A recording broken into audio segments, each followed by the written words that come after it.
Hello there.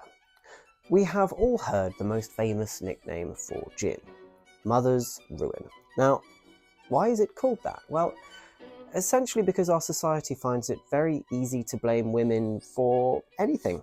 This is a hangover from blaming the gin craze squarely on the shoulders of lower class women.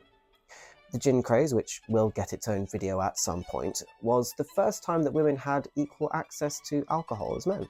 Gin joints served both men and women alike in public.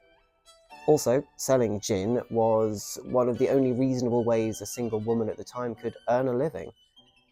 The personification of gin was known as Madame Geneva and was a bit of a fun antithesis to the austere figure of Britannia. Now, through moral policing and not a small amount of propaganda, gin was demonized as a spirit that made women do unspeakable things. Because, of course, men drinking huge amounts of gin behave as perfect gentlemen at all times.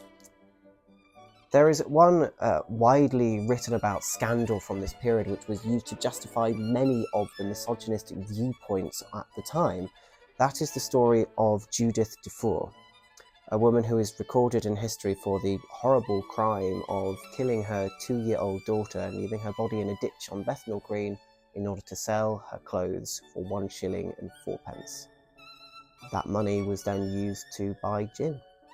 It's a truly tragic element of the gin craze, and it is thought that the most prominent figure of Hogarth's Gin Lane was based on this woman. This tragic event led to a mighty moral panic and contributed hugely to the 1736 Draconian Gin Act.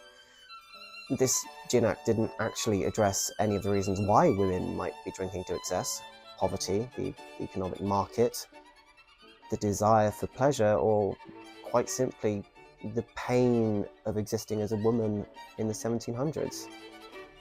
The 1700s was a brutal time to be a woman, and gin was a bit of a liberation, and quite frankly, male-dominated society hated that. Thus, women were used as the scapegoat of a moral panic that helped the government place restrictions on gin. Anywho, all that to say that I dislike the fact that 300 years later, we are still calling gin Mother's Ruin. If you want to give gin a period-appropriate nickname, why not call it Lady's Delight? Follow along for more. Cheers.